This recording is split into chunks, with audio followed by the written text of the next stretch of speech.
Have you ever heard of the Petticoat Affair? It was the hugest scandal to ever affect the U.S. presidency.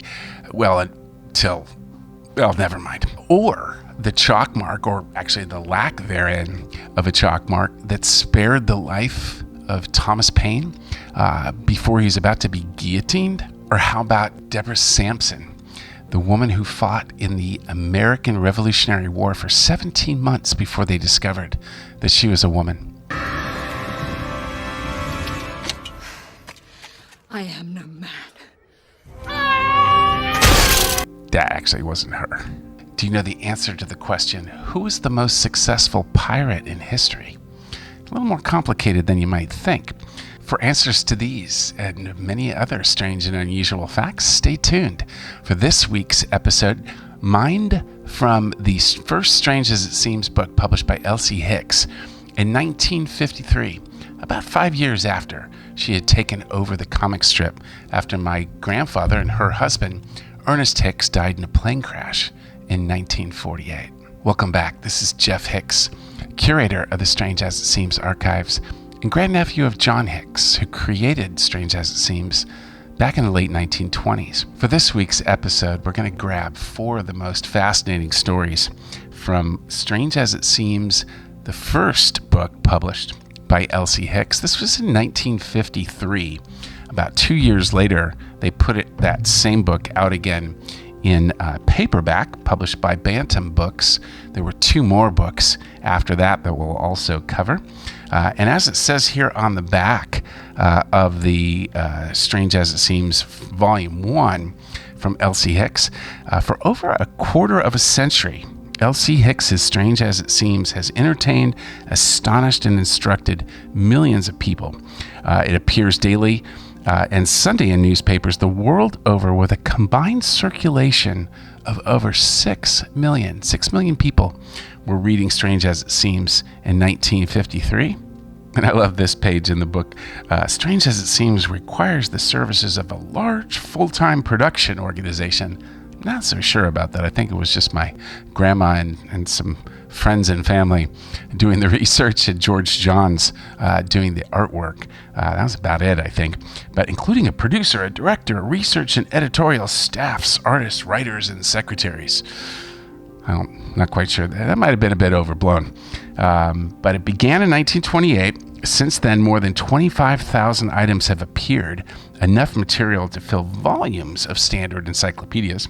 50,000 more items are on file, meticulously collected by staff researchers and submitted by contributors from all across the globe. And my favorite part here at the bottom, Strange as It Seems on file in the Elsie Hix studio, there is indisputable proof of every unbelievable fact which has ever appeared in Strange as It Seems.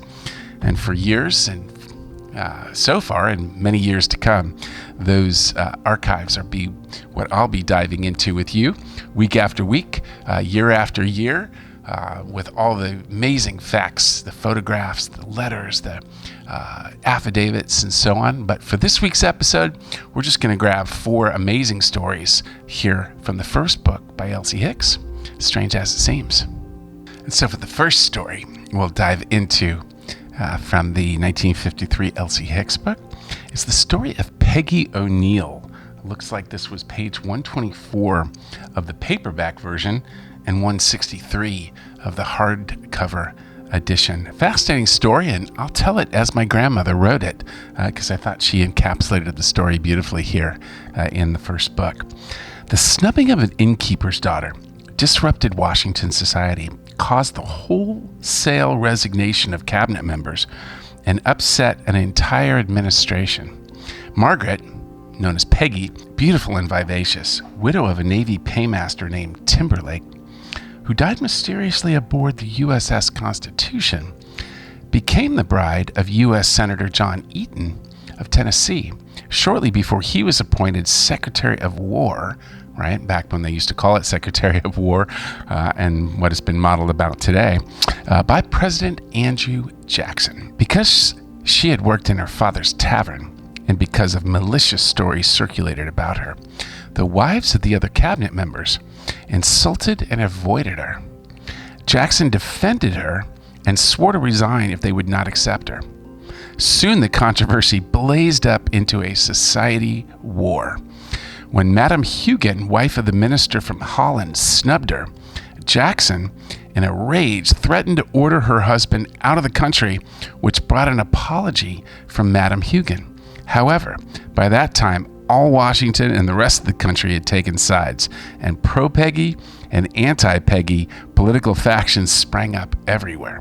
Strange as it seems, Mrs. Andrew Jackson Donaldson, this is the president's niece, he was a bachelor president, and mistress of the White House, was violently anti-Peggy, and rather than accept the innkeeper's daughter, returned to her home in Tennessee. Finally, Eaton, in deference to President Jackson, resigned, as did 3 other cabinet members. Martin Van Buren, Secretary of State, who sided with Jackson, became another target for the wrath of the anti-Peggys. Jackson sent him to England, however, as ambassador, thus ending the uproar officially, but leaving the feelings for or against Peggy Eaton exactly as they always had been. The Eaton scandal, or the Petticoat Affair, had undermined Jackson's health and turned his hair white. Eaton died soon afterwards, bequeathing his fortune to his wife Peggy, who, in her old age, married a young Italian dancing master. He soon, however, spent all of her money and left her in poverty and sorrow. What an amazing story about Peggy O'Neill, strange as it seems.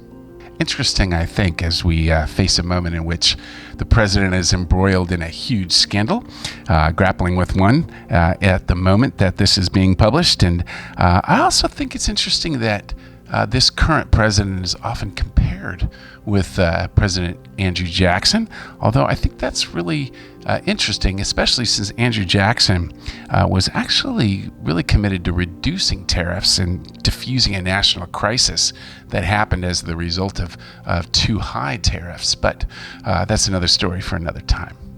And for our second story of this week's episode, another fascinating and somewhat forgotten woman of American history, Deborah Sampson, featured on, looks like page 184 of the paperback version and page 243 of the hardcover edition of Elsie Hix's first book. But Deborah Sampson joined the Continental Army under the name of Robert Shurtleff. Although she was wounded twice, she served 3 years before her true identity was discovered.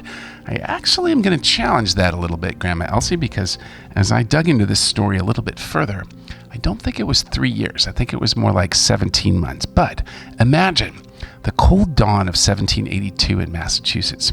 A young woman named Deborah Sampson, born into hardship in Plimpton, Massachusetts, decides she isn't going to sit on the sidelines of history.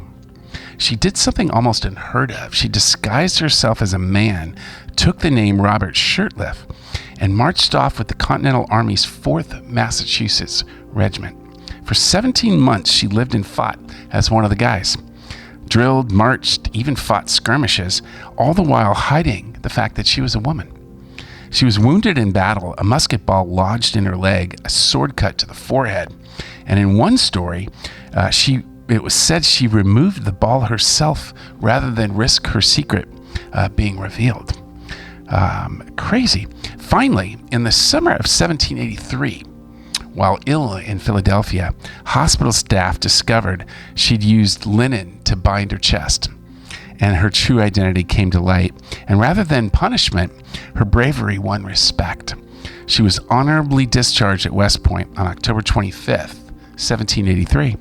After the war, Deborah married, raised children, and later toured the young United States, giving lectures, sometimes in uniform, talking about her time in the ranks. She even became the first woman to earn a full military pension for her service, strange as it seems. And for our third story in this week's episode, you can find it on page 151 of the paperback version of Elsie's book, also on page 199, and titled here in the table of contents as Saved by the Chalk Mark of Death. Fascinating story about Thomas Paine, one of our kind of founding influencers of the American Revolution. Another story here of the time of the American Revolution, which seems fitting with Ken Burns' documentary about the American Revolution coming out any day now, I think. But close your eyes for a moment and picture Paris. This is summer of 1794, the terrifying height of the Reign of Terror. And in the shadow of the guillotine, hundreds of prisoners in the dungeon of the Luxembourg prison awaited the dawn that would end their lives, and among them, Thomas Paine. Paine, he was famous already at this time across the Atlantic for his bold pamphlet, Common Sense, right? His works, Rights of Man, and his fiery appeal to reason. He had found himself in French captivity, regarded as a suspect by the Jacobin regime. Then comes the strange twist. The jailers of the prison marked the doors of the condemned men with a chalk mark, a simple sign that said that they would be removed the next morning for execution by guillotine. And on one fateful night, the door to Paine's cell swung open. He was sick with a fever, and his cellmates had left it ajar for air. The guard marking the doors inadvertently put the chalk mark on the inside of Paine's door, meaning when it was closed again the next morning, no mark was visible. The execution squad passed him by.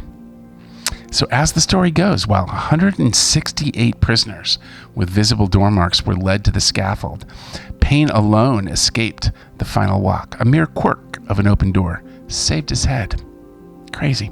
Soon after, the political tide turned. The power of Maximilien Robespierre collapsed, the 9 Thermidor uprising, and Paine was released. Though sick and weakened, he lived on to continue his writing and activism. Crazy. So, one of the most influential revolutionaries of his age, a man whose words helped shape the modern world, survived not just because of strategy or strength, but because of a chalk mark hidden behind a door. Strange as it seems. And for our final story of this week's episode, we'll answer the question, who is the most successful pirate in history? Imagine the seas at the dawn of the 1720s. Merchant ships creaking, flags snapping, every sailor weary of the dark horizon. And at the center of this tempest is Bartholomew Roberts, born John Roberts in Wales in 1682. This guy was not your average cutthroat, okay? Barely 3 years as a pirate captain, just 1719 to 1722. He captured over 400 vessels, right? Making him, basically, according to my grandma anyway, and many others who would think of it this way, the most successful pirate of the golden age of pirates, if you basically are just counting ships taken. And picture him, clad in scarlet breeches, a flamingo plume in his hat, toyed with tea, basically, instead of rum, and drafted a pirate code to impose order on chaos. His fleet, Robert's fleet, roamed from the coast of Brazil to Newfoundland. Once at Trepassey Harbor, he captured, this is in Newfoundland, 22 merchant ships without a fight. He even roamed for a while the African coast. He renamed ships Royal Fortune after Good Fortune, drilled his crew, and struck terror to the merchant ships across the Atlantic. But here's the twist.